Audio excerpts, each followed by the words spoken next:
Happy Valentine's Day, everyone, and welcome to our discussion on love language. So we're moving away from the romance of the day. Some people might have perspectives of the commercialization. We're going to bring the focus to maybe a deeper meaning of love and also how that shows up in our coaching. And I'm joined today by the absolutely wonderful Karina Pleasure, who is one of our coaches here at Coaching Minds. Karina, I want to say a huge thank you for being here today and having this discussion and sharing your thoughts around the love languages with me. Thank you so much. Thank you, Paul. It's been a really pleasure and an honor for me to be with you in this coach session to talk about love on a such special day like Valentine's Day. And like you said, I do believe that learning and understanding a love language or all the love languages, it's primordial for our coaching, for our life, for the way we communicate, understanding each other and not only our partners, because even if we celebrate Valentine's Day, we can extend these love languages that we speak in a couple or in a family, with our clients, with our friends, with our co-workers or whatever necessary. So thank you very much for inviting me in. No, wonderful. Thank you for that, Karina. And I do want to invite our audience, if you are tuned in, please say hello to Karina. We'd love to hear from you. And as we go through and ask the questions and have this discussion, please put your wisdom in the comments box as well. We'd love to hear your thoughts on the 5 love languages. Because as Karina has beautifully put it there as well, it's about just reflecting and looking how we communicate that love and that kindness to individuals, how we like to receive it, how we like to give it on this important day. Now, Karina, before I get into some questions and we have a deeper discussion on the love languages, would you like to just share a little bit about yourself to our audience, who Karina Pleasure is and what interested you to be here today? Karina Pleasure is a soul looking to develop her behavior and her knowledge, and I started about 10 years ago looking and trying to find out answers to questions which I've always, I think I have them in my mind, but only when I hit the bottom, that's when I started to look for the answers. And one of my first coaches when I started as a client, not as a coach, he recommended me Gary Chapman's book. He said it's primordial to read this book, and we started from here. So that's why it's been always for me like a really basic book in coaching. And I think this book should be taken in schools, and all children and all pupils, they should learn about love languages. So after that, after solving some of my personal issues, because I got involved into all sorts of activities, regarding the personal development, I came to the point about 5 years ago in Romania, to become a coach myself. And every single person I'm working with, the first book I recommend, it's Gary Chapman book, The Languages of Love. Excellent. No, thank you for that introduction, and thank you for the introduction into the book as well. So for those of you tuned in who are new to this concept, it is a book called The 5 Love Languages, written by Gary Chapman. And correct me if I'm wrong, Karina, but I'm sure he has done different versions of this for different audiences that I think one of them actually targets younger people as well. He has the version of the book, which I mean, all of them, it doesn't matter which one you want to try, you want to order or get one. They all, it's just about the language that he's using, But So I always recommend the latest version of, because obviously over the years, if Kim and he makes few changes, they are not important changes. It's just a little bit, updating. Yeah, no, excellent. No, so that's the purpose of today. We're just going to look at the concept of the 5 love languages as a whole. Then we're going to look at how that shows up in coaching as well. So Karina, for the benefit of the audience and for anybody who might be new to the concept of the 5 love languages, would you like to share a little bit about what it is and what we're actually here to talk about? Of course. So the idea behind the 5 love languages is that we all feel appreciated and valued in different ways. So Gary Chapman identified 5 main ways that people give and receive love, and not only love, support as well. Because when we communicate in someone's primary love language, they really feel seen the same way we do if someone talks our love language. So when we don't speak the same love language, with ourselves or the other ones, even if we are very well intended to give support or to understand our partner or friend or co-worker, we miss the mark.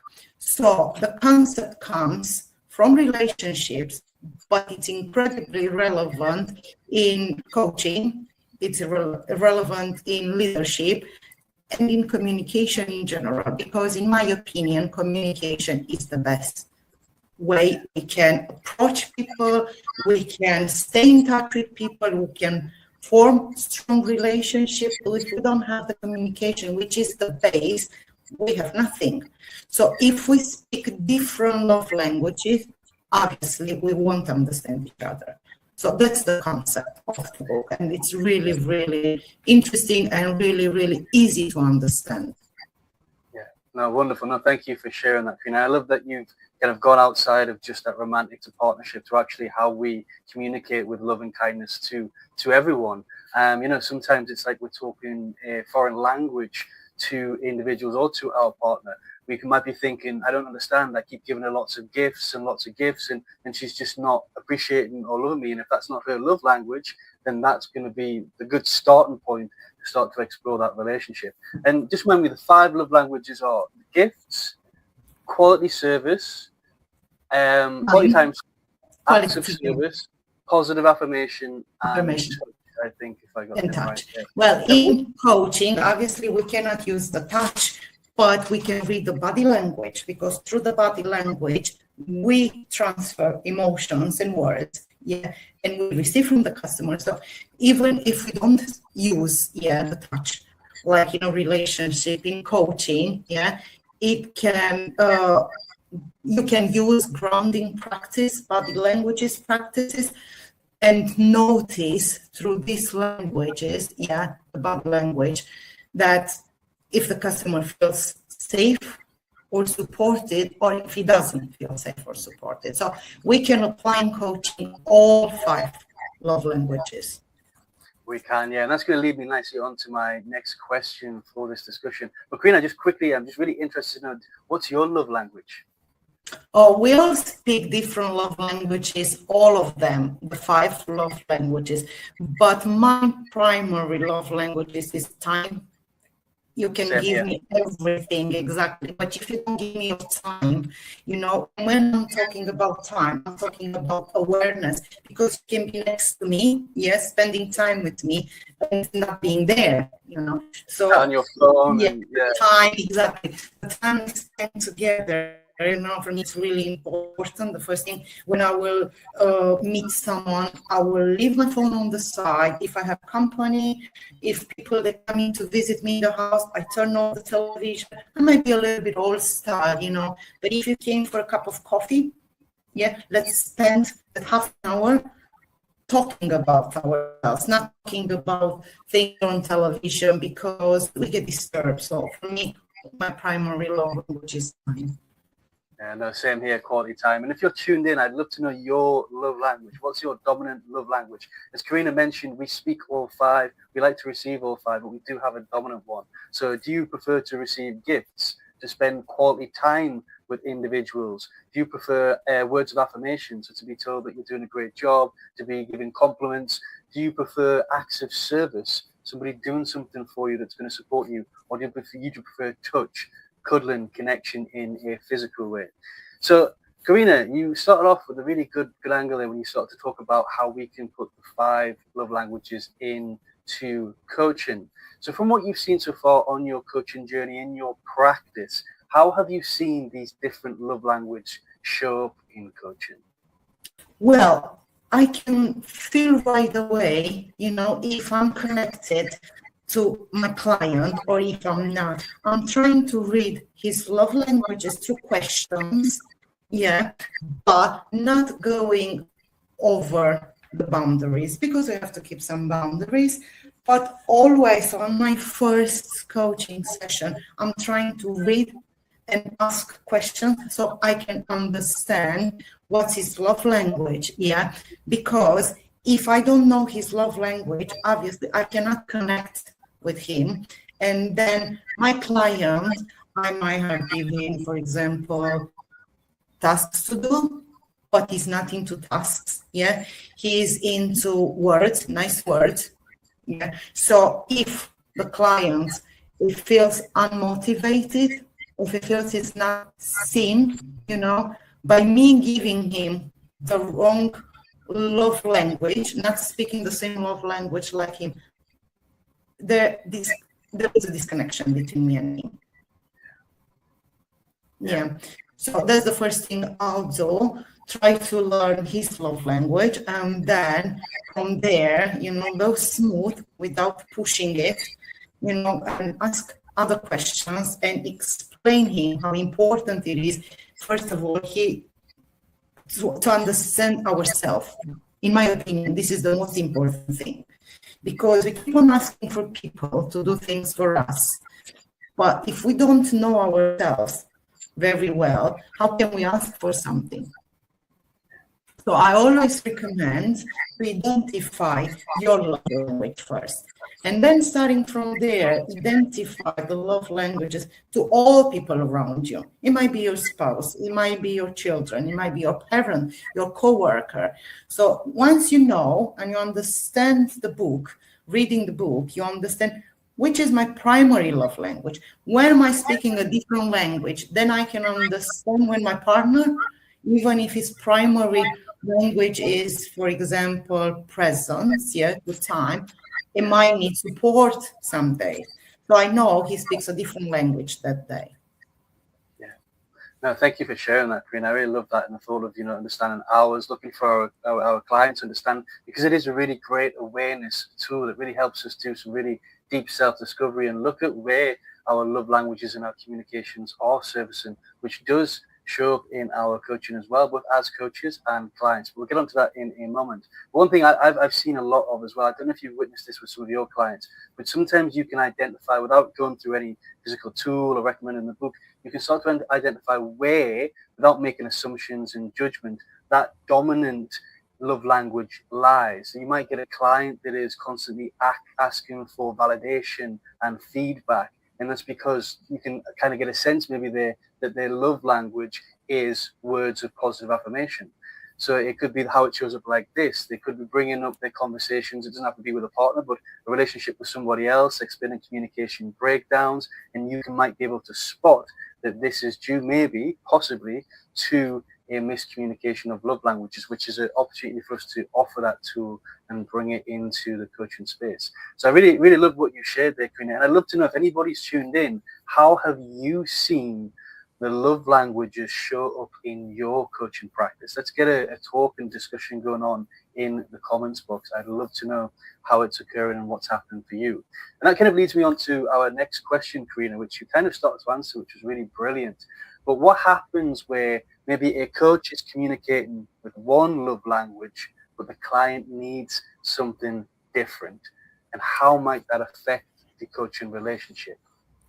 Well, the coaching relationship in that case isn't really wrong. It just needs to be adjusted, because what I like to do it is use the love language to be observant and flexible, but not overstepping, So I'm trying to see if me and my client, we speak the same love language, and always trying to adjust the communication, So like you mentioned before, I have to listen to my client.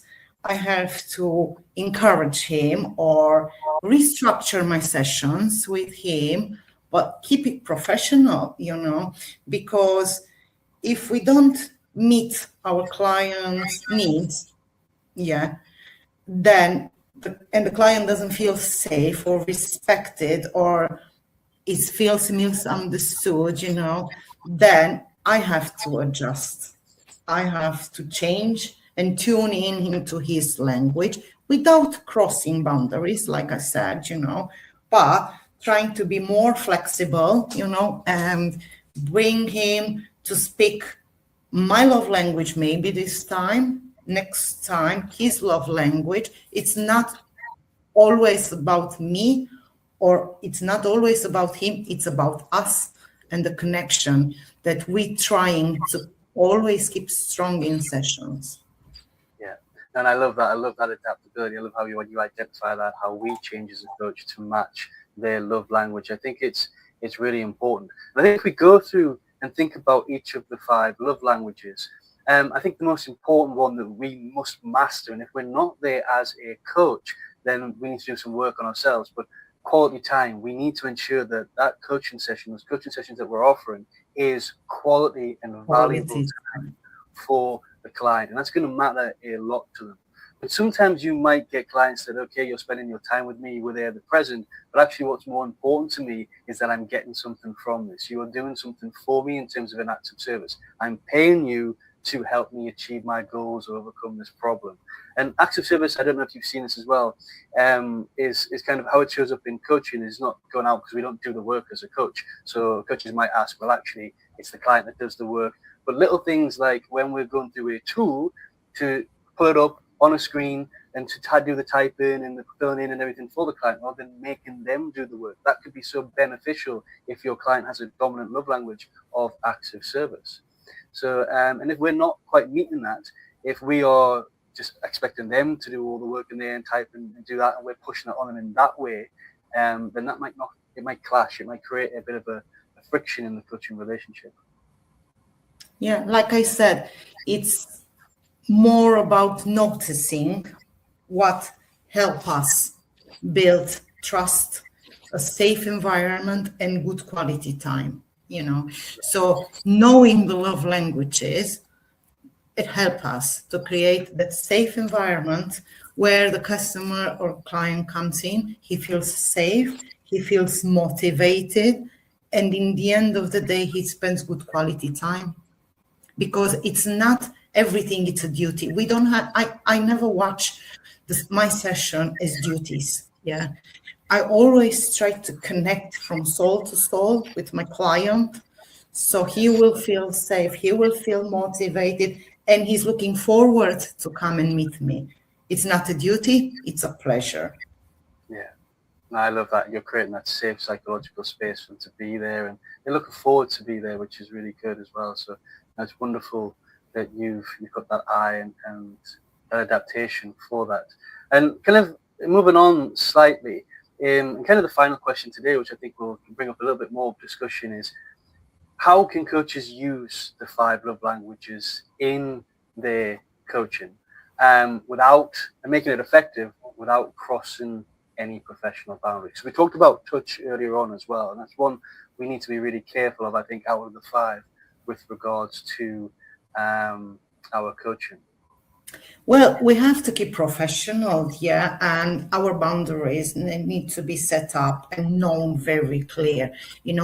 If we use the love languages as a tool to communicate, yeah, then it's fine. Because as coaches, we aren't there to meet emotional needs of person, like we do in a family or we do in a couple. We are there to try to communicate our best with our customer, to bring the communication level to the best one we can. But on the other hand, keep it professional. So that's what I'm saying, that for me, it is a tool to improve my communication and not going too deep in our personal, boundaries or our customers' boundaries. Yeah. No, because love languages isn't really about being emotional. Yeah. It's about being effective communicators. Yeah. That's how it is. If we know to communicate, if we know to give and ask, yeah, and I'm not talking about private relationship, I'm talking about general, then if we communicate assertive, That's the way we have to do it. Our life, obviously, it's a lot easier. So that's why, for me, love languages aren't about being emotional, but being good communicators. And I love that, because I often believe maybe love is the wrong term or word to plug into what the whole concept is, because I think love is a lot broader than languages. It does include a lot of emotion. I think it's something deep that we can't actually define. And I like to, when I refer to this, I really feel like it's more the languages of kindness. How, because it's all about, if you look at all five of them, it's how we respond and give kindness. And I think love is a lot broader than that. And I think sometimes that can be a little bit, when I first heard the title, I remember back, well, it's all love. It must be kind of really romantic, deep. It kind of gives that feel, get a bit of emotional feel to the title. But I also see the benefit in marketing by putting love in there as well. But no, I love what you're saying there. And there's two ways in which this can come into our coaching now. So there's the direct way, which I love when you say you recommend the book to Dr. Chapman for our clients to understand their love language. For us as coaches, I think it's very beneficial for us to read that book and understand our love language. And there's the kind of indirect way of where it surfaces, which we've talked about already. But I'm just thinking there in terms of maybe that's a good way as a coach can use love languages indirectly into coaching, is like you've got a gift in the book as part of your, if you're working within love languages communication, your communications coach gifting a book when they've registered, when they've signed up to your contract, send them a Exactly. and that's a way you can really illustrate gifts in your coaching practice. We talked about acts of service, physically doing things for them whilst you're working, taking control of the tools and keeping track of the accountability logs, all that sort of stuff can work. It's acts of service. Words of kindness, or words of positive affirmation, sorry. I think it's really being conscious whether our client needs this and it's one for them, but it's just how do we keep them motivated in our coaching sessions when they've achieved something, when they've worked really hard. Acknowledge that, that's really amazing that you've achieved this and that you're working towards this. Well done. What's next? Going into the question. So just giving them those little phrases, I think that's a good way we can use as a coach. So I think, is there anything else that we can use it in an indirect way from your perspective, Karina? Well, I think, the main important thing for me it is that we have to use this love language to make the client feel safe, to feel he can be trust and I can be trust, and to be seen. Yeah. Yeah. So if we manage to do that through his love language or our love language, and meeting between, I think as a conclusion to our beautiful, gorgeous conversation we had today about love, because if we ask 10 people to define love, they will define it in a different way. Like you said, love, it's a simple word, but I think it's the most complicated word in the universe, because for everyone, love means something else. It does indeed. And I love that. What I'm kind of hearing from everything you're saying, in order to create that safe space, is as a coach, it's not just important for us to know our dominant love language, but we should really be learning how to communicate from a space of all five for the benefit of our clients. And I know touch is a bit of a tricky one, but if you're meeting face to face, a handshake, if your client is sharing something really deep, just a hand on the shoulder. Things like this could mean the world of a difference to your client if that is their dominant love language.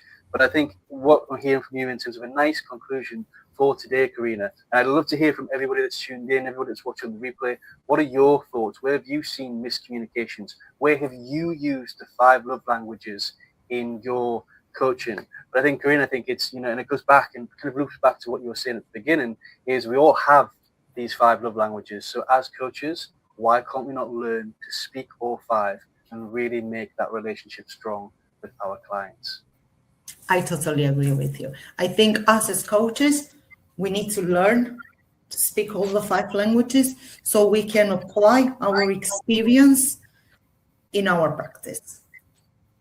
Excellent. No, thank you so much, Karina. Beautiful discussion. I've really enjoyed these 20 minutes together today. Thank you so much for your wisdom, sharing your background. And if anybody does want to connect with Karina, if I can drop your LinkedIn or your Instagram, wherever, Facebook link, I'll drop that in the comments box below so they can connect with you. Thank you to everybody who's tuned in, everybody who's watching on the replay. Looking forward to reading your comments and how you're bringing in the love languages into your coaching practice. But thank you so much, Karina. I really appreciate this time together, and I want to wish you a wonderful rest of the day. Thank you very much, Paul. Happy Valentine's to everyone. Happy Valentine's Day, everyone. Thank you. Valentine's Day, everyone.